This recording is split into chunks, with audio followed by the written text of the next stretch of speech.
Okay, we're going to talk about breadboards.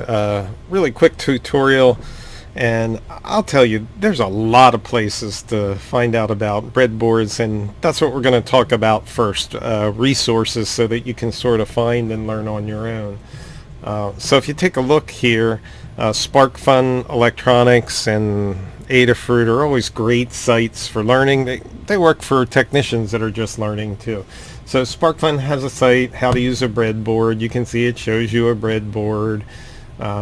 It talks about way things used to be made and what they do with a breadboard, and shows us some circuits and things like that as you go along. Another resource I found on how to use a breadboard was on this circuit.io, and I found this through a very quick web search. So if you look for a breadboard tutorial on Google, you'll find it too.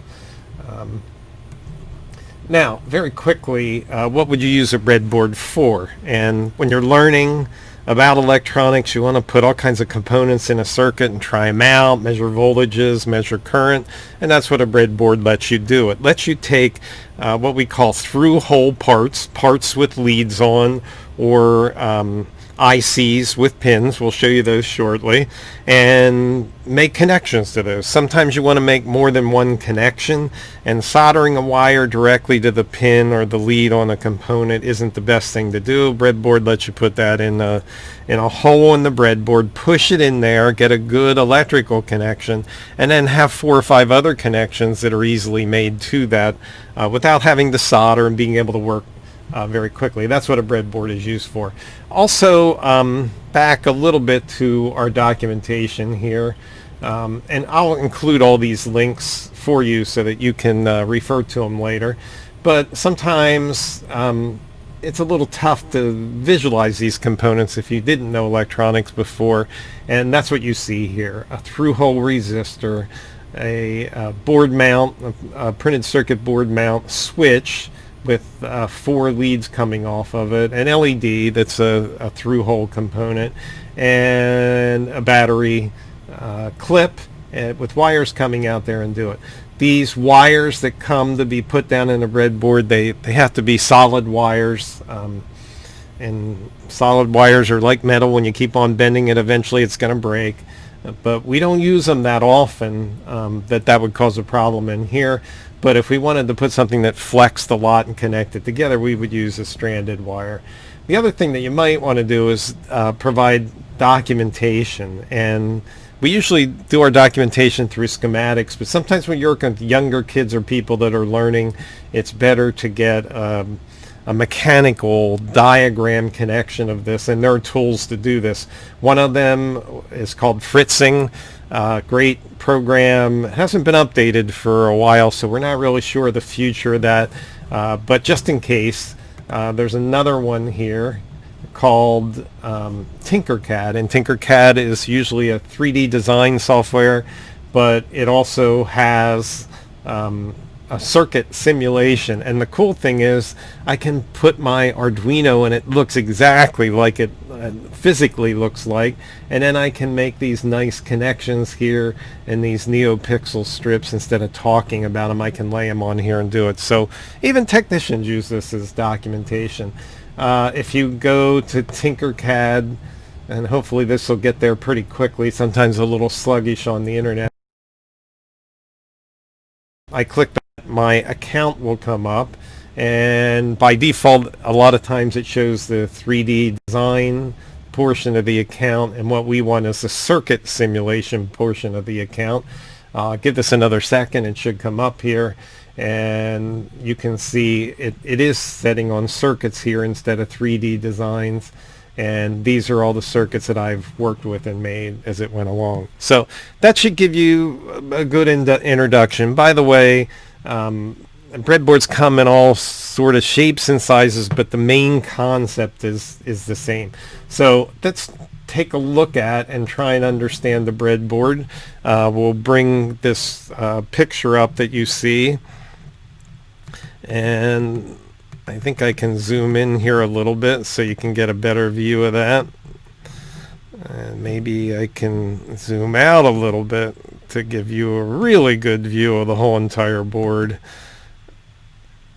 and the code that I put on here. So when you take a look at this, the columns and the rows mean things different, and underneath here are metal connections. So each of these little holes, you're going to push a wire in there, and it's going to be spring loaded, and it's going to grab that wire, so it makes a good electrical connection.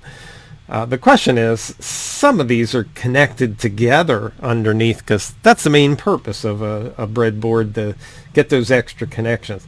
So anything here in green in these little sections that you see here, it has a solid bar, and that means underneath there it's all one big piece of metal, and all these things are connected together. Very shortly I'm going to show you how to take advantage of that with different parts, but for right now you need to know that's what's there. These big long sections here, there's even some physical disconnections between these, but underneath it's all one big piece of metal. This one blue part is one big piece of metal, and all these pins are connected together the same way with the red, but they're only connected to the red row. And also notice it's red and blue down here. Now these aren't connected together when you buy the board, but a lot of times we'll run a wire across here and connect the red to the red and the blue to the blue. And these are used for power and ground. That's the convention, because you have to make more connections for there. So you just have to sort of remember that for now. And what we'll do is we'll switch over here to a different view and give you a practical explanation of what's going on here. So you can see my board is a little bit more elaborate than before. Notice I have a horizontal power row rung. I have another horizontal power. Blue, we usually, it'd be nice if it was black, because that's the convention for ground. And red in the digital world is VCC or plus 5 volts or whatever you're using. Also this section here and this section here you can see, and then I have a nice little convenient one in here. So I have a lot of places to make ground and power connections. As the board comes, however, they're not all hooked up. Think about it a little bit. These are the banana jacks that run from the power supply, and they're conveniently the same connection that I have on a power supply, so I can buy standard banana jacks cables to do that. And then what you have to do is take a piece of solid wire, remove the insulation on this end, push it in underneath here, tighten it down, and then run this over to one of these areas here to make a connection. So my plus voltage is hooked to the red to red. That's pretty nice and pretty convenient. And that runs to there. And the black one, a little hard to see on the video maybe, we do the same thing, a black wire. We run it over here and we run it to the blue section on there. Now, without these other wires in here, they don't come like that. I put those on there. Without these other wires on here, the power connection, the red plus 5 volt connection, and the black connection from the power supply are only going to these rows up here. These little wires connect them to each of the rows on the board. So what it ends up, when I put these wires in here and make all these connections, what I'm doing is connecting all the ground, all these blue long sections, rows or columns, whatever they are, horizontal or vertical lines, they're connecting them all together. And that's what I want to do, because I really, when I hook up a circuit, I always need a lot of 5 volt in digital circuits, a lot of 5 volt and a lot of ground connections until I'm there. So that gets you started on making the power supply connections to the boards and then distributing them to each of the things here. So let's go to the parts next, and let me zoom in here. Maybe I'll give you a little bit better view. This is an IC, and it's a dual inline pin IC, so it has pins on two sides. They're 2.5 millimeters apart, or 0.1 inches. That's a pretty standard measuring. People that make printed circuit boards all the time know this stuff. And these little sections on this board are also sitting, the pins are sitting that far apart. Isn't that convenient? It's not convenient, it's by design. So if I zoom in there a little bit more, what I do when I have an IC is I straddle it on this little section here, and it's spaced perfectly for this size IC. I straddle it on there, and then I just jostle the pins into the holes, and I push them down to make a solid connection. By convention, there's a little dimple up here which shows that this is pin 1, and I usually sit that towards the top of the board, and I would suggest that you do that too. Conventions are good, keeps you from burning up parts. And you can see what I have now is this pin here in this top right corner pin. I have the metal pin pushed down into a section, and now I have these 4 other connections on the same row that are available for me to make a connection to. Put another wire in and run it here. So I have a little jumper wire. Let me move this back out so you can get a little bit better perspective than you had previously.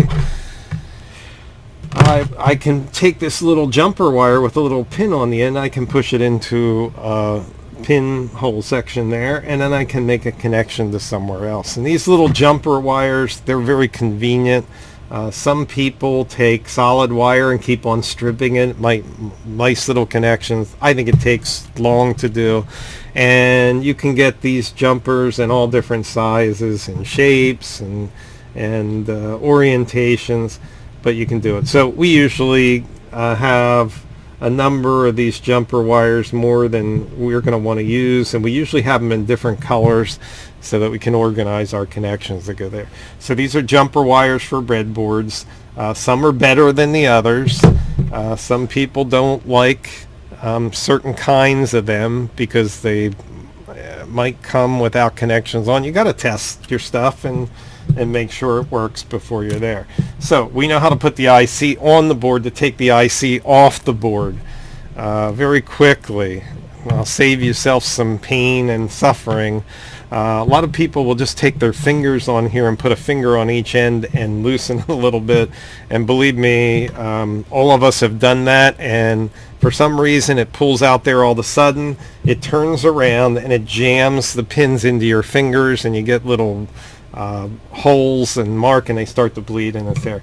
So what we usually do is take a very small screwdriver and just twist a little bit under here, not the whole way out, and then go to the other side and twist that too. We don't want to bend those pins, we want to keep them in line, and when we get it done far enough, we take it the whole way out and we can remove it. Some of the other components that you have, like resistors and capacitors, also fit on these boards and do it. These are little pin headers, and if we take a look at these, let me try and give one for a view here for you. What they do is usually used on circuit boards, but you'll notice they're long on both sides, and they make for our test equipment that we have, our analog discovery 2, they are looking for a pin to push this on, and you can push these on here, and they make for a convenient port, and they stay on there pretty good, so you can just push your pins on there and do it.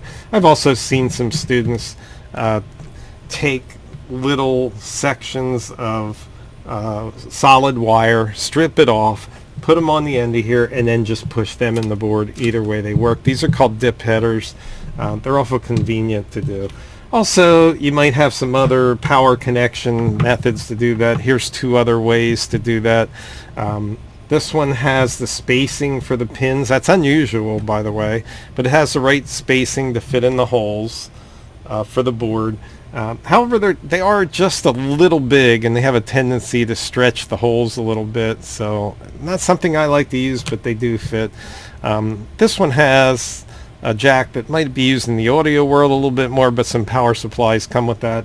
And then this end, you can do your terminations with screw down wire, so you can just run a wire from the end of this connector onto your breadboard and use it that way. Other things that, while we're here, let me zoom back out again.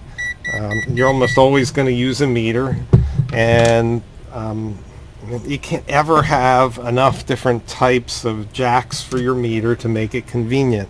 So when you're working on a breadboard, we found these little pin connector pins to banana jacks on the meter side, and these little pins fit right in a breadboard very nicely, and they work very well for a meter. So we got those at Electronics Express. If you want to take a look at them, they're fairly inexpensive.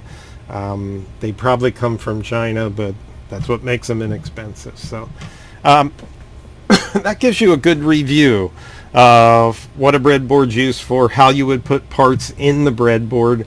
You're going to develop some of your own techniques for organization and use, and we're going to give you a bunch of links in underneath the video here so that you can chase down some of these things that we talked about. Hopefully that's helpful for you, and we'll talk to you next time.